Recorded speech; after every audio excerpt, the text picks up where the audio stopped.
Come on, jump in my car. I love cars because I love the comparison between a high-performance car and a high-performance human being. So very personal question, are you a high-performing human being? If you are, do you want to stay that way for the rest of your life?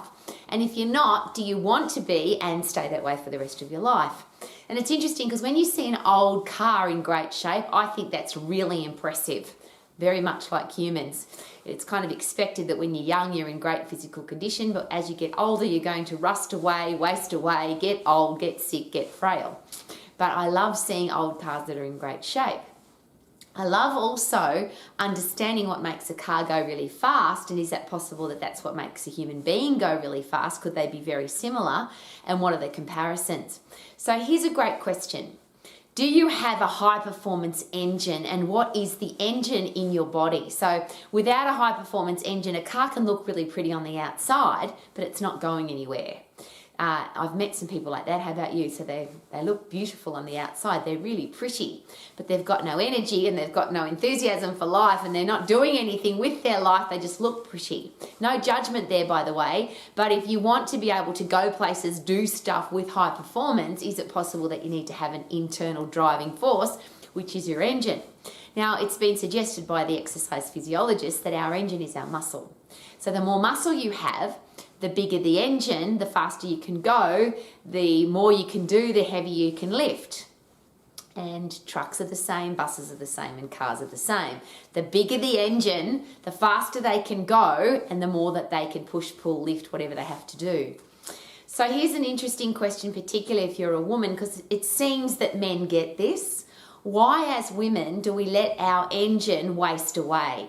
So up until the age of 20, as a woman, as a human being, we're all given and I will go faster than a V8 or even a V12. I'll say we've got jet engines. Our body keeps building and building and building. Our muscles keep building and building and building until about peak performance, around 20, 25, depending on your genetics, of course. You'll have the biggest engine you're ever going to have. Jet engine. Unfortunately, most people don't maintain that engine. They let it waste away. They let their muscles waste away because they're inactive, or because they stop playing their sport, or because they get too busy to look after their muscles. So their muscles waste away. So a lot of people, 25 jet engine, 35 V12, 45 V8 if you're lucky, 55 V6, 65 4-cylinder, and by the time you're retired, you're running around on a 2-stroke lawnmower engine, hoping to burn up as much fuel as you did when you had your jet engine at 25. Isn't that interesting? And that's the best analogy that I love about cars and the human body. The bigger the engine, the more fuel they burn, the more fuel they need.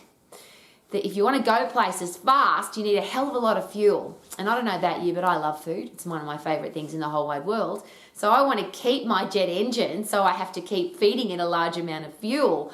I don't want a 2-stroke engine, because 2-stroke engines, I watched the lawnmower guy. One of our next door neighbours, he did a whole day, I've only just asked him, he did a whole day mowing his property on one tank of 2-stroke engine, whatever that, the stuff that they put in, it's petrol, but he used very little petrol is what I'm trying to say. A whole day, 2-stroke engine. A big car, particularly if it's a Formula One, for example, or some of the really big muscle cars, go a very short distance before they need to have more fuel. That's the human body for me. If you've got a big engine and you put in a big effort and you lift heavy things, now you've got to put in a large amount of fuel. So it's an interesting concept, because a lot of people don't have, mustn't have, can't have relationship with food. Can't have that, it's bad for me. Can't eat that because it's got too many calories. Can't have that because it's got too much fat. Whatever your can't is. Wouldn't it be nice to live in the can space? I can eat that. I can have that. I can eat all the things that I want because I've got a body that's going to burn it up. But I'm going to go a little step further, because I have such an interest in high performance cars, and particularly Formula One cars, the ones that they're constantly changing, studying, analysing, trying to get the best out of. That's the ultimate in high performance machinery, seems to be Formula One racing, is the engine that burns a lot of fuel. They're constantly tweaking it to make sure that, I think they would like to use less fuel, perhaps, so they can go further. And as a human body, do we want to be, are we tweaking our human body so that we can go further And what's that got to do with the amount of food that we eat or the can and can't have of food? What I love about high performance cars is nobody says you can't have fuel. You've got to put the fuel in and you've got to make that thing go. And when it's empty or when it's getting towards empty, and sometimes not even so much, you've got to put more fuel into it. So imagine if you lived your life not can't have, mustn't have, don't have, shouldn't have with food, but you could eat whatever you wanted to because you had a highly tuned engine. And part of that highly tuned engine, particularly in Formula One cars or high performance machinery, is the driving system. And in Formula One, you can watch everything that's going on in the car via the computer system. So let's just say that the computer system of the car is our endocrine system, our hormonal system. So it's the thing that sparks everything, drives everything. So the combination of the hormonal system and the central nervous system drives everything else. So imagine this. If you're really fit and really strong, you're a high performance machine, is it possible that your body will tell you when you need fuel? Like a Formula One car, they don't ever run out of fuel because it's on the computer screen, we need fuel. So when the car's hungry, the car says, feed me, I'm bloody hungry, so they put fuel in. When the car needs water, when the car needs oil, when the car needs resting, often in Formula One you'll hear that, retire the car. We have to fix it now, we have to tune it up, we can't drive it anymore, we have to sort it out. Because the computer system has told them that. Is it possible that your human body has an even better system? When you're hungry, your body tells you to eat food, or hungry is the mechanism that says we need food. If you're thirsty, if your body needs fluid, you've got a mechanism that says, hey, Rowie, give me some water. If you're tired, if you need to slow down and have some sleep, your body has a mechanism called, you're tired, Rowie, go to bed. If you're full, this is my really exciting one. If you're full, if the tank in a car is full of petrol, the oil's full, the water's full, the computer system tells you that. You don't have to go, I wonder if I need more fuel, or I wonder if the petrol tank's full. I wonder if we need to put water in, or I wonder if the water's full. The computer tells the mechanics that. The experts are told, the car tells them. Is it possible that our human body, when it's highly tuned, when we look after it, when it's fit and strong, that it will tell us how much to eat, how much to drink, how much sleep we need, and more importantly for me than anything else, is it will tell us that we are full. Rowie, don't give me any more food. I'm bloody full.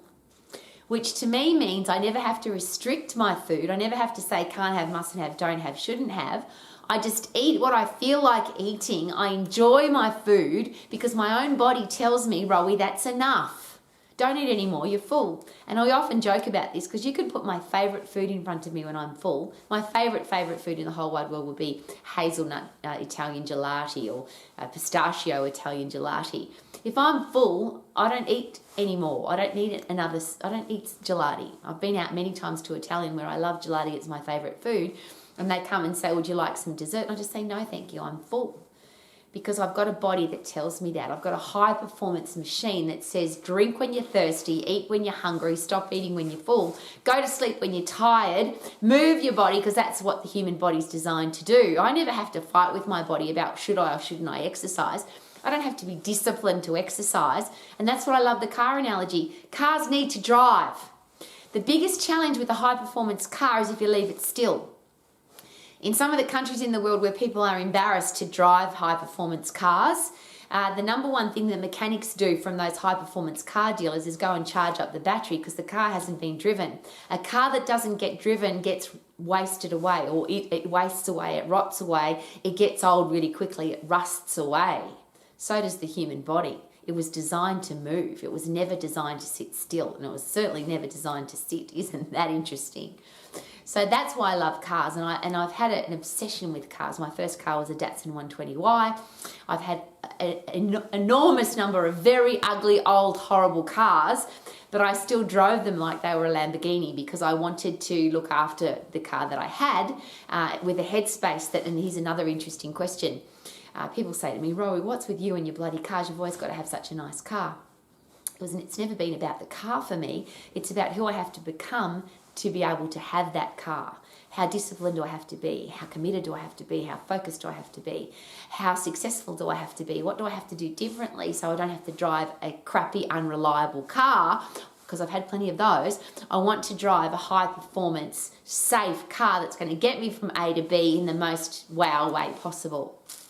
Another really interesting take note, I have been, before the Gorgeous came in, I was married. I met a gorgeous man at the age of 15. We were together for 10 years and we were divorced by 26, which is really interesting because we had this super duper relationship. I shared that with you. He was a motocross racer and we traveled the world. I had a career path as an exercise professional, but I just applied that to wherever I went in the world because he was racing the Grand Prix circuit for motocross, two-wheel bikes. And interestingly, one of the reasons why we got divorced was he gave up on his sport. He stopped doing it. And I'm absolutely a driven person who loves watching people do what they're passionate about. And for some reason, he gave up on his passion. Well, luckily, he went back to it. After we got divorced, he went back to his passion. And the whole time that we were together, he was fit, strong, healthy guy. He was an excellent racer. He was really good at racing the bike. But the challenge was the engine. Because he didn't have the sponsorship money, because he didn't have the best high performance engine, doesn't matter how good you are as a driver, if you don't have that engine, you just don't win races. And this is a really important analogy for me. How do you win in life if you haven't got a fit, strong, big, powerful engine? If you don't wake up every day with the energy to go and do what you want to do, it doesn't matter how talented you are, how smart you are, how many ideas you've got creatively. If you haven't got a body that can take you where you want to go, you can't go there. Would that be fair? So if you really want to have a high performance life, if you want to live your life to the max, could it be a really good idea to have a fit, strong, healthy body, to have a high performance engine? And your engine is your muscle. So what are you doing to grow your muscle, maintain your muscle, and keep it for the rest of your life? And that's my challenge that I always have for women. Why the hell do women say, I don't want to do strength training or I don't want to have big muscles? For some reason, if whoever you believe in, whoever created the human body decided that men should have more testosterone and human growth hormone, which means that they can grow bigger muscles, which means they can get a bigger engine. Women, we can't get a bigger engine. What we're given is what we're given. Doesn't matter how much training you do, you won't get a bigger engine. What you can do is maintain the engine you were given. So whatever size you were given up to the age of 25, and some people are only genetically given as a two-stroke, but don't let that two-stroke engine rot or rust away. Some women, privileged women, and I'm one of them, and I'm so grateful to my genetics and DNA, I was given genetically a larger amount of muscle. But if I let that muscle waste away, it will. Doesn't matter how much my genetics has given me. If I don't maintain it, if I don't keep it strong, it will waste away like every other body, every other engine. So I can't get bigger muscles. I was just given more muscle than most. But I want to maintain those for the rest of my life, which is why I do strength training, to maintain my engine, to maintain my metabolism, to maintain my posture, to maintain everything that I do in my life is controlled by muscle. Everything we do is controlled by the engine. Yes, you have to have a great central nervous system and a great endocrine system to fire up the engine. But what's the point of firing up a car that's got no engine? Doesn't matter. You can have great spark plugs, but if there's no engine, the car's not going anywhere. You can have great tires, you can have nice arms, but if you haven't got an engine, those tires will go flat pretty quickly. You can have a beautiful car, and I'll share that again. You can have a beautiful car that looks nice on the outside, but it's not going anywhere unless it's got an engine. And for the physical body, your engine is your muscle. So are you maintaining your muscle? And I know that we've made it really complicated, but ultimately, to maintain muscle and to get it stronger, and if you're a bloke, if you want bigger muscles, I'll say that again, you've got to overload them. It doesn't matter how much you can lift. If you can keep lifting that same weight, your body's got no reason to get stronger. The only reason the body changes is if we push it to change, which means we've got to lift heavier. So if you want to get stronger, lift heavier. If you want to get fitter, get puffed. And you turn your body into a high performance machine and make it stay that way for the rest of your life, so that you can live your life as a Formula One racer, not putting to the retirement village or putting around the backyard in a lawnmower that's rusting away, or putting around your house because you can't go out because you haven't got the energy to go and do amazing stuff. How about live your life to the max, the super max? Live your life as a Formula One supercar. Woohoo! Super duper doo. How are you? Have a supercar. a super body that's healthy, fit and strong. Woohoo!